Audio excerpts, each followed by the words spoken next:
আমি যে খবরে নজর রাখবো আজকের অত্যন্ত গুরুত্বপূর্ণ আপডেট তা হলো আজই ঘোষণা হতে চলেছে লোকসভা ভোট। আজ দুপুর 3টে সাংবাদিক সম্মেলন রয়েছে নির্বাচন কমিশনের, আর সেই সাংবাদিক সম্মেলন থেকেই লোকসভার ভোট ঘোষণা। লোকসভা ভোটের নির্ঘণ্ট জানাবে নির্বাচন কমিশন।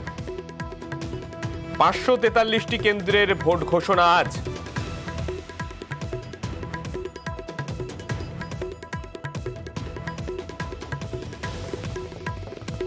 শুক্রবার নির্বাচন কমিশনের বৈঠকে সিদ্ধান্ত হয়েছিল আজ এই সাংবাদিক সম্মেলন হবে, এবং সেই মতোই আজ দুপুর 3টে সেই সাংবাদিক সম্মেলনের দিকে আমাদের প্রত্যেকের নজর থাকবে। এই সাংবাদিক সম্মেলন থেকেই লোকসভা ভোটের নির্ঘণ্ট জানাবে নির্বাচন কমিশন।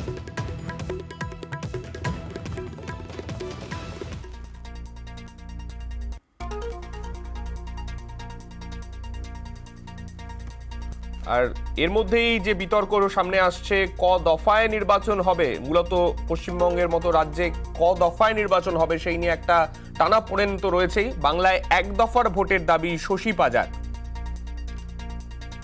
বাংলায় যেন একটা ফেজেই নির্বাচনটা হয়। ইতিমধ্যে আমরা দেখেছি সেন্ট্রাল ফোর্স ইত্যাদি এসছে।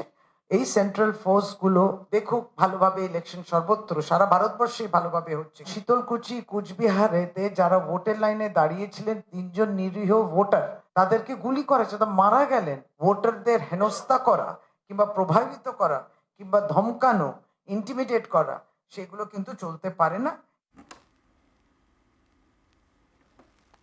বাংলায় 7-8 দফার ভোট হলে এটা বাংলার লজ্জা, কটাক্ষ করেছেন বিজেপি সাংসদ শ্রমিক ভট্টাচার্য।